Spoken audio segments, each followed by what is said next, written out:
नमस्कार दोस्तों, आप सभी का स्वागत है आपके अपने YouTube channel study with Ravi पर। दोस्तों, आज की इस क्लास में हम उत्तराखंड करंट अफेयर्स का एक मोस्ट इम्पोर्टेंट टॉपिक पढ़ने जा रहे हैं जिसका नाम है उत्तराखंड बजट 2025-26। दोस्तों, ये एक ऐसा टॉपिक है जिससे एग्जाम में हर बार प्रश्न बनता ही है। ठीक है, ऐसा कोई भी एग्जाम नहीं होगा जिसमें दोस्तों इस टॉपिक से प्रश्न नहीं पूछा गया हो। तो दोस्तों, एग्ज़ाम के पॉइंट ऑफ व्यू से ये क्लास इम्पोर्टेंट रहेगी। फ्रेंड्स, जो आपका 2025-26 का बजट है तो वह पेश हो चुका है और इस बजट से संबंधित जितने भी इम्पोर्टेंट क्वेश्चन बनेंगे वह सभी हम अपनी इस क्लास में पढ़ेंगे। दोस्तों, ये हमारी थ्योरी की क्लास है। इसके बाद दोस्तों आपको बजट से रिलेटेड MCQ की क्लास मिल जाएगी। पहले दोस्तों डिटेल में पढ़ना ज़रूरी है क्योंकि इसमें डिटेल से पढ़ने से दोस्तों आपको अच्छे से बजट समझ में आ जाएगा। ठीक है, और बाद में इस थ्योरी से जितने भी इम्पोर्टेंट MCQ बनेंगे तो वह हम दोस्तों अगली वीडियो में कवर अप कर लेंगे। तो आपसे रिक्वेस्ट है कि प्लीज़ आप इस क्लास को एंड तक जरूर देखिएगा। ठीक है, और बाद में जो दोस्तों हमारी MCQ वाली क्लास आएगी उसे भी आप जरूर देखिएगा। आप इन दोनों क्लासों को देख लेते हैं तो दोस्तों आपका बजट से संबंधित टॉपिक कंप्लीट हो जाएगा। ठीक है, तो चलिए शुरू कर लेते हैं आज के अपनी इस क्लास को।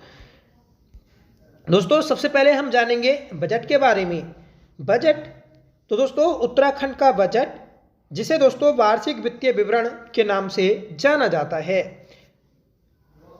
भारतीय संविधान में बजट का उल्लेख अनुच्छेद 112 में किया गया है। अनुच्छेद 112 के तहत प्रतिवर्ष सरकार संसद में एनुअल फाइनेंशियल स्टेटमेंट वार्षिक वित्तीय विवरण पेश करती है, जिसे हम बजट के नाम से जानते हैं। दोस्तों, पूरे संविधान में बजट शब्द का उल्लेख नहीं किया गया है। बजट की जगह दोस्तों वार्षिक वित्तीय विवरण का उल्लेख मिलता है और इस वार्षिक वित्तीय विवरण को ही हम बजट के नाम से जानते हैं। ठीक है, तो याद रखिएगा कि जो केंद्र सरकार का बजट होता है तो वह अनुच्छेद 112 के तहत पेश किया जाता है। ठीक है, बात करेंगे दोस्तों हम राज्य के बजट की, तो अनुच्छेद 202 बताता है कि राज्यपाल को हर वित्तीय वर्ष के लिए राज्य की अनुमानित प्राप्तियों और व्यय का विवरण राज्य विधानमंडल के सामने प्रस्तुत करना होता है। ठीक है, तो ये भी आप याद रखिएगा, अनुच्छेद 112 और 202, तो दोनों आपको आर्टिकल्स याद रखने हैं। बजट में 3 साल के आंकड़े प्रस्तुत किए जाते हैं। देखिए, जो भी कोई बजट आता है उस बजट में एक पिछले साल का आंकड़ा, एक वर्तमान साल का आंकड़ा और एक दोस्तों आने वाले साल का आंकड़ा दिया जाता है। तो याद रखना है आपको, पिछले वित्तीय वर्ष के आंकड़े, चालू वित्तीय वर्ष के आंकड़े और अगले वित्तीय वर्ष के आंकड़े। जैसे इस बार 2025-26 का बजट पेश किया गया है। ठीक है, तो इसमें दोस्तों आपका पिछले साल का, इस साल का और आने वाले साल का तीनों का विवरण दिया गया है। ठीक है, बजट को वित्त मंत्री के द्वारा पेश किया जाता है और इस साल हमारे जो वित्त मंत्री हैं वर्तमान में तो वह प्रेमचंद्र अग्रवाल हैं, जिन्होंने 2025-26 का बजट पेश किया है। अब देखिए, बात करेंगे हम कि उत्तराखंड जब बना था 9 नवंबर 2000 को, तो उस समय उत्तराखंड का पहली बार बजट किसके द्वारा पेश किया गया था। तो फ्रेंड्स, उत्तराखंड में पहली बार बजट 3 मई 2001 को तत्कालीन वित्त मंत्री रमेश पोखरियाल निशंक के द्वारा पेश किया गया था। उत्तराखंड में निर्वाचित सरकार का पहला बजट 2002-03 में नारायण दत्त तिवारी के द्वारा पेश किया गया। तो दोनों क्वेश्चन दोस्तों डिफरेंट हैं कि पहला बजट किसके द्वारा पेश किया गया था, रमेश पोखरियाल निशंक के द्वारा। कब पेश किया गया, 3 मई 2001 को। ठीक है, जबकि निर्वाचित सरकार का पहला बजट 2002-03 में पेश किया गया था ND तिवारी के द्वारा। ठीक है, तो दोनों क्वेश्चन आपको याद रखने हैं। और वर्तमान में तो दोस्तों आपके प्रेमचंद्र अग्रवाल वित्त मंत्री हैं। उत्तराखंड राज्य का कुल बजट 2023-24 की बात करें हम तो 77,407.08 करोड़ रुपए था। ठीक है, पिछले साल का बजट कितना था, तो दोस्तों 89,230 1,007 करोड़ रुपए। ठीक है, और इस साल का बजट कितना है?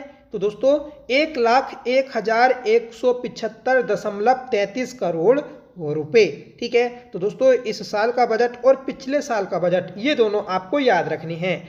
ठीक है, पिछले वित्तीय वर्ष की तुलना में इस साल का बजट 11,945.26 करोड़ रुपए अधिक है।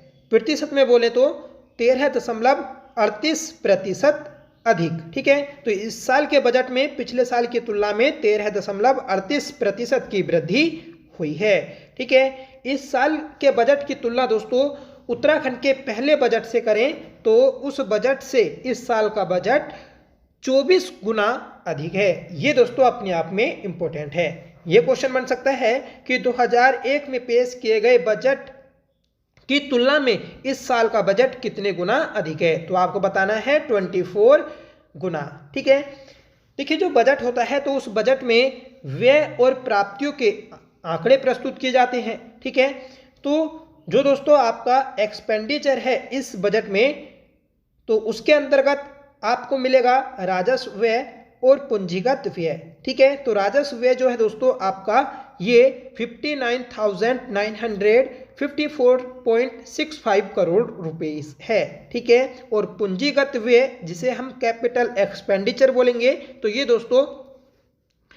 41,220.68 करोड़ रुपए है। ठीक है, और इन दोनों का टोटल जो है दोस्तों तो वह आपका 1,01,175.33 करोड़ रुपए है। ठीक है, और जो कुल व्यय होता है यही दोस्तों आपका बजट होता है। ठीक है, तो बजट भी आपका 1,01,175.33 करोड़ रुपए है। ठीक है, देखिए ऊपर हमने जानी दोस्तों व्यय के बारे में जाना था। अब हम जानेंगे कि प्राप्तियां जो होती हैं तो वह राजस्व प्राप्तियां कितनी हैं और पूंजीगत प्राप्तियां कितनी हैं। तो राजस्व प्राप्तियां ये दोस्तों 62,540.54 करोड़ रुपए है। ठीक है, और पूंजीगत व्यय प्राप्ति तो ये है आपकी 38,494.21 करोड़ रुपए। ठीक है, और इन दोनों का टोटल है दोस्तों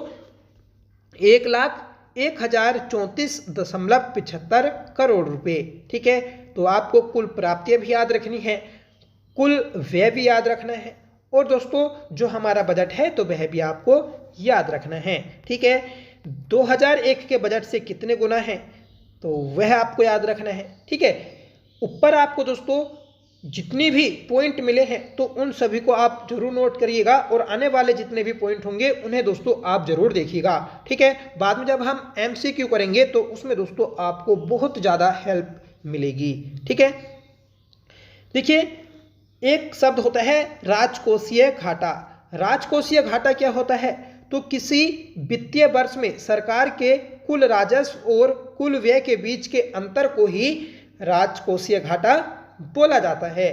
ठीक है, 2025-26 में कुल राजकोषीय घाटा 12,604.92 करोड़ रुपए है। ठीक है, और ये दोस्तों सकल घरेलू उत्पाद का लगभग 2.94% है।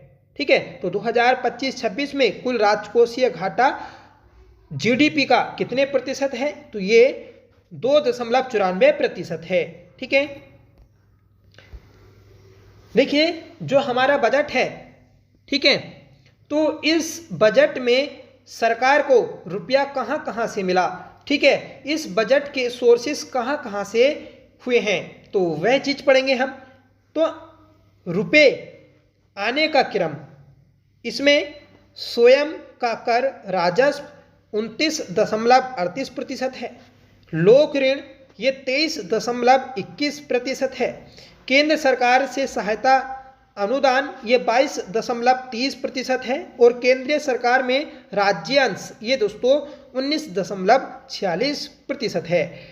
दोस्तों उत्तराखंड के इस साल के बजट को जो सबसे ज़्यादा राजस्व प्राप्त हुआ तो वह स्वयं के कर से प्राप्त हुआ है। ठीक है, और कितना है दोस्तों? 29.38%। तो ये चीज आपको सबसे ज्यादा याद रखनी है। ठीक है, अब देखिए सरकार अपने इस बजट को कहां कहां पर खर्च करेगी, तो उस चीज को देख लेते हैं। ठीक है, तो कहां कहां खर्च करेगी? तो दोस्तों वेतन, भत्ते, मजदूरी आदि अनुष्ठान पर 23.98% करेगी, पेंशन पर 12.13% करेगी, बृहत निर्माण कार्य, लघु निर्माण कार्य इन पर 10.94% और दोस्तों निवेश ऋण पर 9.11% करेगी। ठीक है, तो आपको यह भी याद रखना है कि सरकार अपने बजट का सर्वाधिक किस क्षेत्र में खर्च करती है, तो आपको बताना है वेतन, भत्ते, मजदूरी आदि पर। ठीक है, और हर साल ही दोस्तों ये रहता है।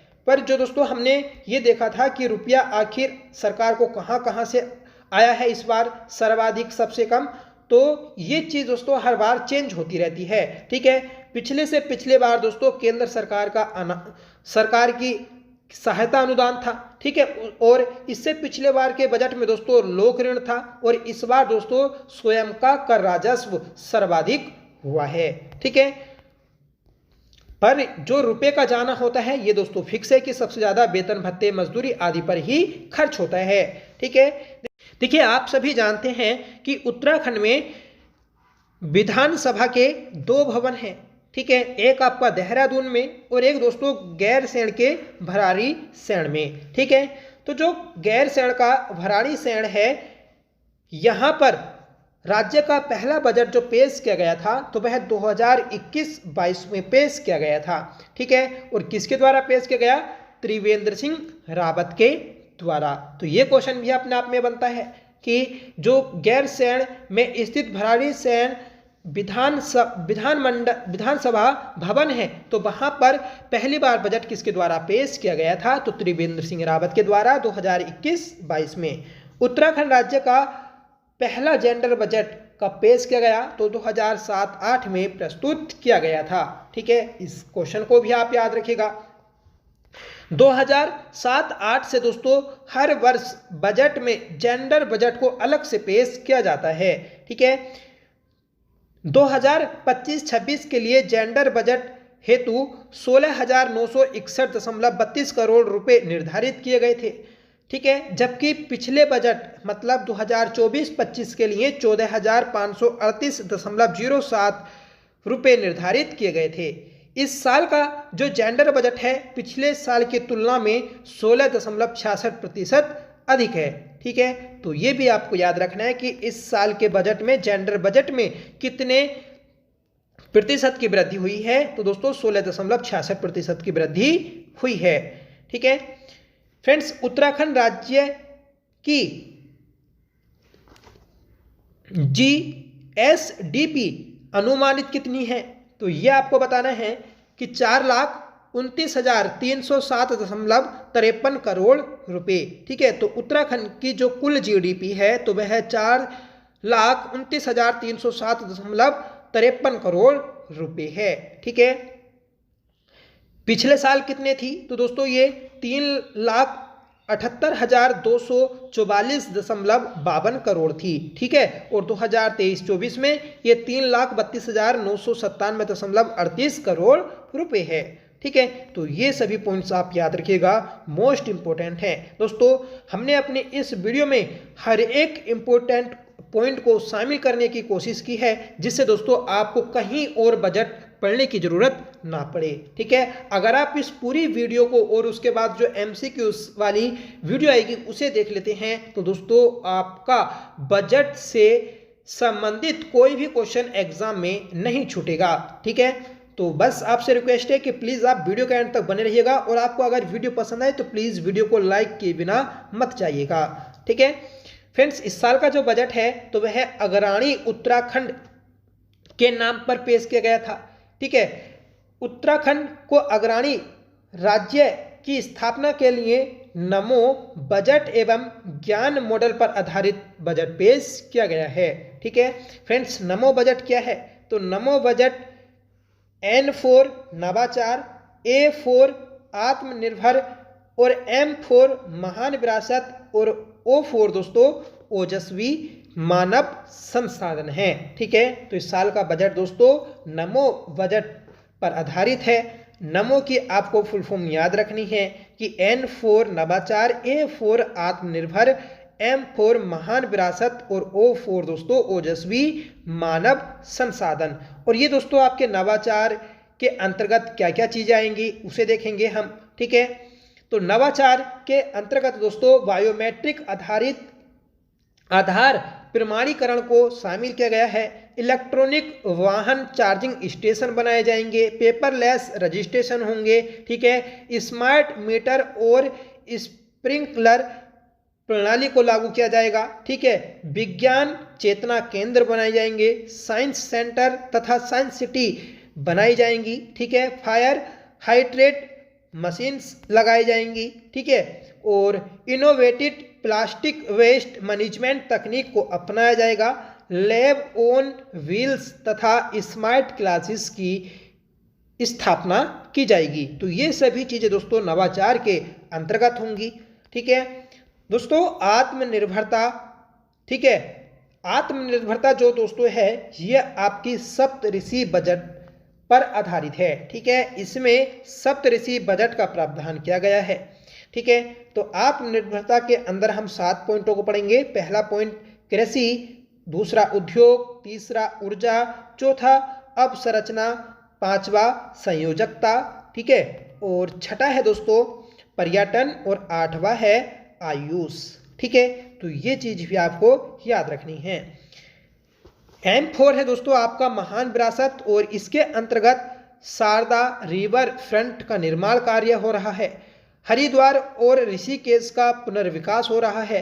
आदि कैलाश ओम पर्वत दर्शन हेतु सुगमता बनाई जा रही है। शीतकालीन यात्राओं का आयोजन किया जा रहा है।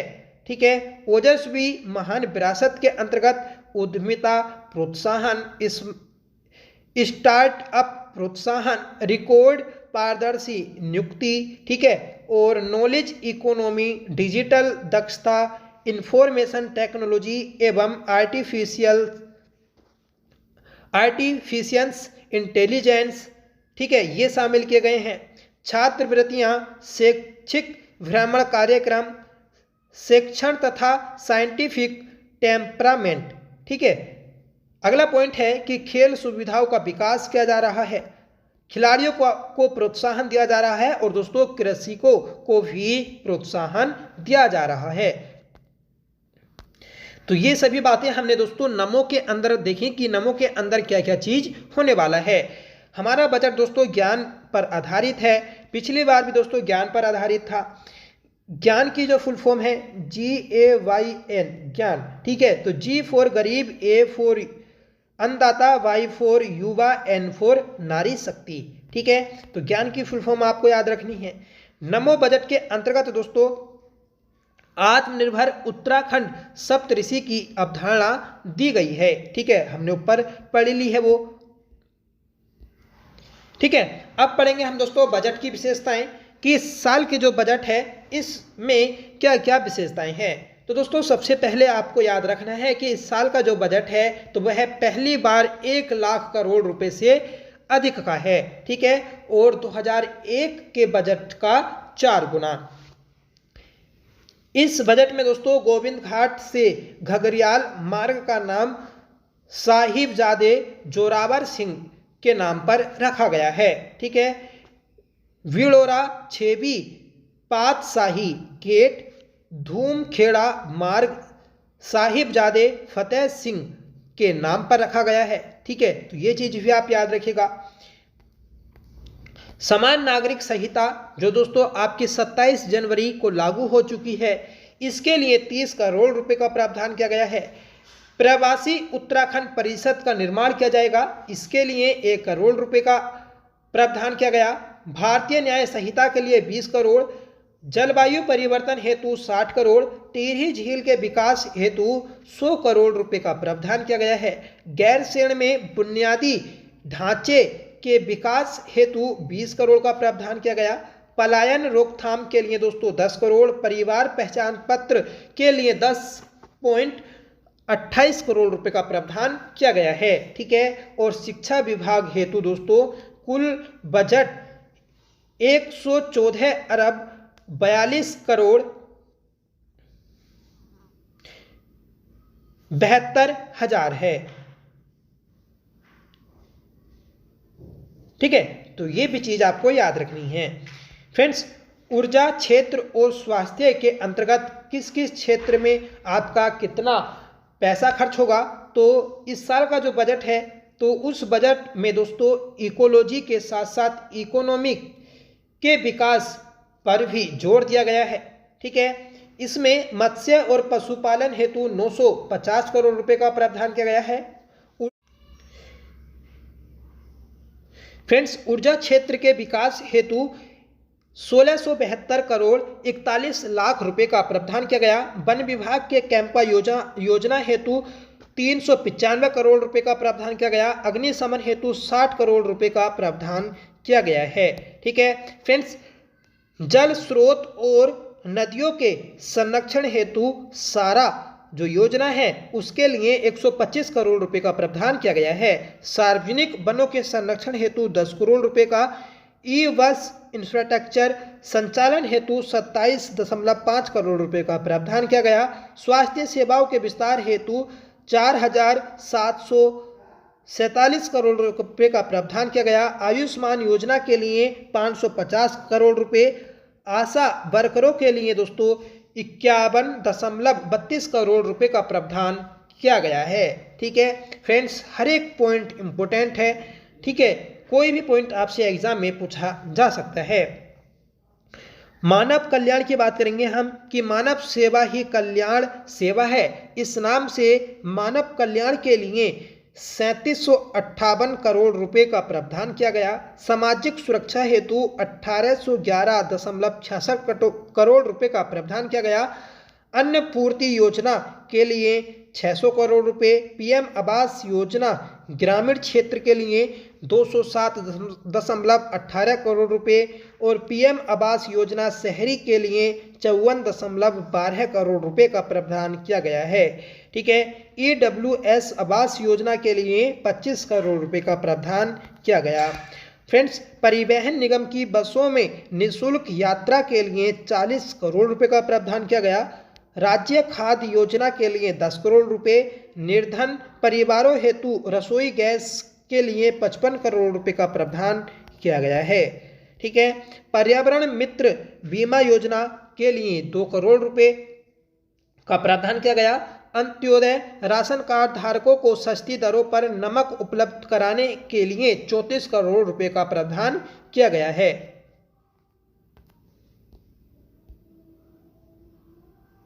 ठीक है, अब देखिए बात करेंगे हम कि महिला शक्ति उत्थान के लिए 16,961.32 करोड़ रुपए का प्रावधान किया गया है, जिसे हम ऊपर पढ़ चुके हैं जेंडर बजट के नाम से। ठीक है, तो जेंडर बजट दोस्तों पिछले साल की तुलना में 16.66% अधिक है। ठीक है, इस जेंडर बजट में मुख्यमंत्री महालक्ष्मी किट योजना के लिए 22.62 करोड़ रुपए, मुख्यमंत्री वात्सल्य योजना के लिए 18.88 करोड़ रुपए, मुख्यमंत्री बाल पोषण योजना के लिए 29.91 करोड़ रुपए, मुख्यमंत्री बाल एवं महिला बहुमुखी विकास निधि के लिए 8 करोड़ रुपए का प्रावधान किया गया है।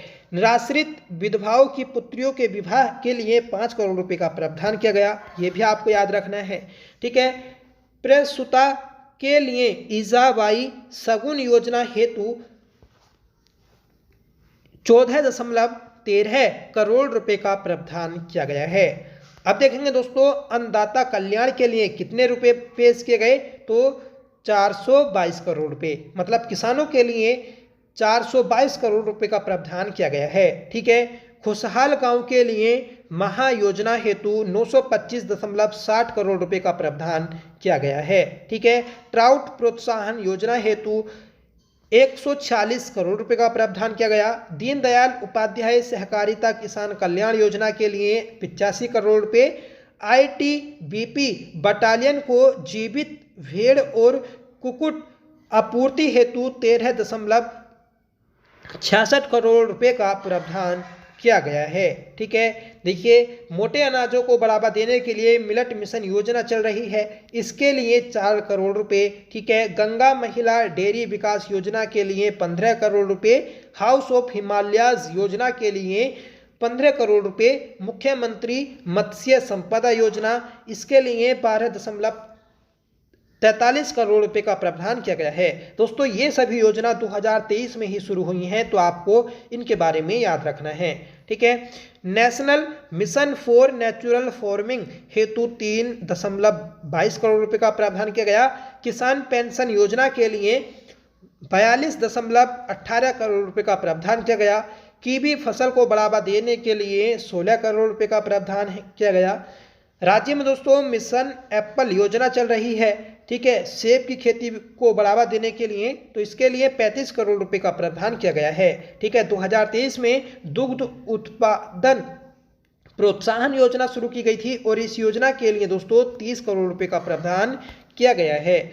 अब देखिए युवा सशक्तिकरण के लिए जो महत्वपूर्ण फोकस पॉइंट हैं तो उन पर 575 करोड़ रुपए का खर्च होगा इस साल। ठीक है, जिसमें दोस्तों डिग्री कॉलेजों की शिक्षक गुणवत्ता हेतु 10 करोड़ रुपए, खेल महाकुंभ योजना के लिए 15 करोड़, अंतरिक्ष उपयोग केंद्र के लिए 5.75 करोड़ रुपए, उदीयमान खिलाड़ियों को छात्रवृत्ति हेतु 10 करोड़ रुपए, राज्य और राष्ट्रीय युवा महोत्सव हेतु 5 करोड़ रुपए। ठीक है, और मुख्यमंत्री स्वरोजगार योजना के लिए 60 करोड़ रुपए, दीनदयाल उपाध्याय ग्रामीण कौशल योजना के लिए 21.60 करोड़ रुपए का प्रावधान किया गया है। ठीक है, चंपावत में दोस्तों आपका विज्ञान केंद्र बनाया जा रहा है और इसके लिए 10 करोड़ रुपए का बजट पेश किया गया। ठीक है, साइंस सिटी एवं विज्ञान केंद्र की स्थापना के लिए 26.64 करोड़ रुपए का प्रावधान किया गया है। ठीक है, महिला शिक्षा प्रोत्साहन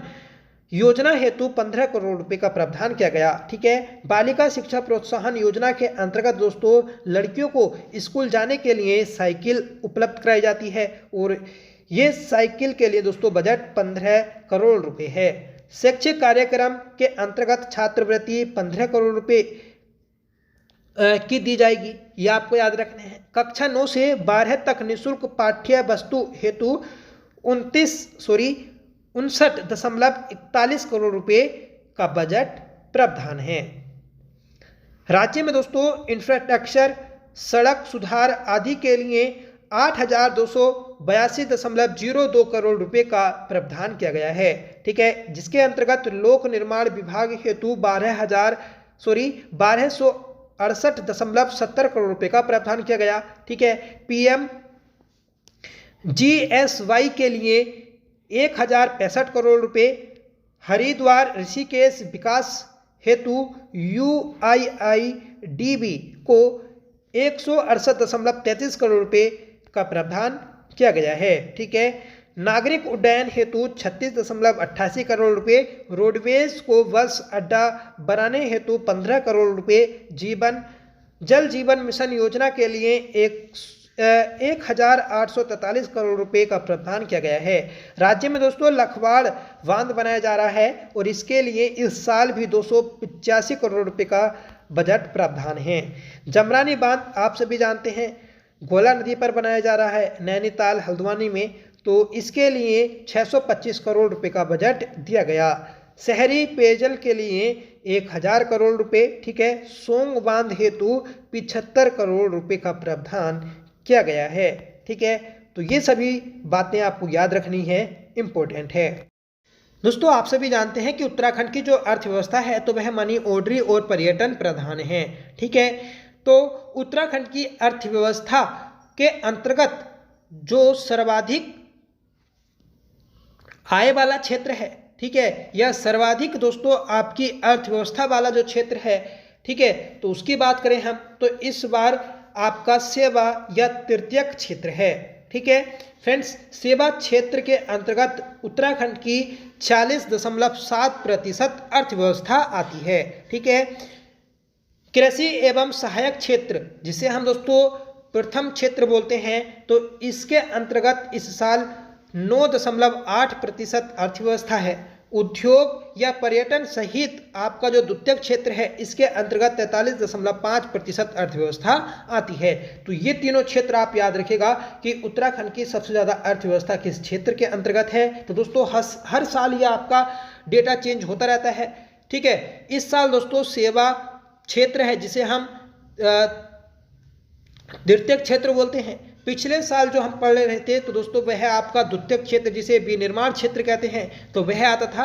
अब दोस्तों ये डेटा चेंज हो गया है। तो आपको तृतीयक क्षेत्र याद रखना है, इसके अंतर्गत 46.7% इकोनॉमी आती है, ठीक है फ्रेंड्स। प्रचलित भावों एवं नवीन श्रृंखला के अनुसार राज्य में प्रति व्यक्ति आय की स्थिति क्या है। तो हम पिछले 2-3 सालों की देखें, जैसे 2020 और 21 के समय उत्तराखंड की जो प्रति व्यक्ति आय थी तो वह 1,82,698 रुपये थी, ठीक है। 2021-22 में उत्तराखंड की प्रति व्यक्ति आय 1,96,282 रुपये हुई। 2022-23 में 2,33,000 हुई, ठीक है। 2023-24 में दोस्तों 2,60,201 रुपये हुई। और इस बार जो है दोस्तों उत्तराखंड की प्रति व्यक्ति आय तो वह 2,74,064 रुपये है, ठीक है। ये चीज आप याद रखिएगा, इंपॉर्टेंट है, ठीक है।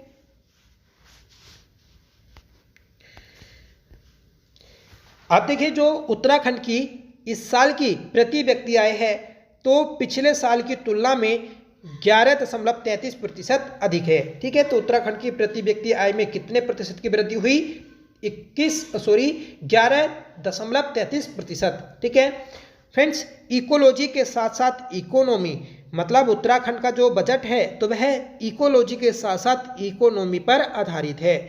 अब दोस्तों बजट में पर्यावरण को लेकर अलग से बजट प्रावधान होते हैं, ठीक है, जिससे दोस्तों जो वनों में आग लगती है, ठीक है, वह कम हो सके। जैसे आपकी जलवायु सुधार है उसके लिए जो इम्पोर्टेंट वर्क होंगे तो उसके लिए बजट प्रावधान किया गया है। तो अब दोस्तों इकोनॉमी के साथ साथ इकोलॉजी, ठीक है, पर भी ध्यान दिया जा रहा है। तो इसके अंतर्गत दोस्तों 4 पॉइंट आते हैं। पहला पॉइंट है सतत विकास के लक्ष्यों को प्राप्त करना, पर्यावरण उन्मुख नीतियों का निर्धारण करना, स्वच्छ पर्यावरण एवं प्राकृतिक संसाधनों के संरक्षण पर बल देना, स्थिति और स्थापक पर्यावरण की सुनिश्चितीकरण को बनाए रखना, ठीक है। तो दोस्तों ये थी आज की हमारी बजट पर आधारित क्लास। हमने दोस्तों हर एक पॉइंट को कवर अप करने की कोशिश की है। आपके 99.99 बजट से रिलेटेड सारे क्वेश्चन दोस्तों इस क्लास से बन जाएंगे, ठीक है। अगर आप बजट से संबंधित कोई भी क्वेश्चन एग्जाम में देखेंगे तो वह इस वीडियो से बाहर नहीं जाएगा। आज की इस क्लास का होमवर्क रहेगा आपके लिए, जिसका आंसर आपको कमेंट करके बताना होगा कि उत्तराखंड में पहली बार बजट किसके द्वारा पेश किया गया था। मतलब उत्तराखंड के पहले वित्त मंत्री कौन थे जिनके द्वारा बजट पेश किया गया। तो 4 ऑप्शन दिए गए हैं आपको सही आंसर कमेंट करके बताना है। साथ में बताना है दोस्तों आपको ये क्लास कैसी लगी। आई होप ये क्लास आपको पसंद आई होगी। अगर आपको पसंद आई हो तो प्लीज़ इसे लाइक करिएगा, दोस्तों में शेयर करिएगा। फ्रेंड्स इस क्लास के बाद हम बजट से रिलेटेड MCQs वाली क्लास को करेंगे, उसे भी आप जरूर देखिएगा। अगर आप इस क्लास को देखने के बाद उस क्लास को नहीं देखते हैं तो दोस्तों आपको एग्जाम में क्वेश्चन सोल्व करने में कठिनाई होगी। आपको चीज़ें पता होंगी पर दोस्तों आप एग्जाम में सोल्व नहीं कर पाएंगे। आने वाली क्लास से आपको ये पता चल जाएगा कि किस पॉइंट से किस प्रकार का प्रश्न पूछा जा सकता है। फ्रेंड्स हमने 38वें नेशनल गेम्स की क्लास को कर लिया है, जो कि आपके एग्जाम के लिए मोस्ट इंपॉर्टेंट है, जो आपका लोअर PCS का एग्जाम होगा और आने वाली जो PCS की एग्जाम की परीक्षाएं हैं, ठीक है, और दोस्तों जो आपका उत्तराखंड पुलिस का एग्जाम होगा उन सभी के लिए दोस्तों हमारी ये दोनों क्लास इंपॉर्टेंट है, ठीक है। दोस्तों मैं कोशिश करूंगा कि डेली आपको क्लास दी जाए, ठीक है, और जो करंट अफेयर्स हम पढ़ते थे वीकली करंट अफेयर्स तो वह दोस्तों आपका सुचारू रूप से स्टार्ट हो जाए, ठीक है। तो पूरी कोशिश की जाएगी, जैसे भी समय मिलेगा दोस्तों आपको क्लासेस दे दी जाएंगी। ठीक है, तो चलिए मिलते हैं अगली वीडियो के साथ, तब तक के लिए bye, thank you so much for watching, जय हिंद।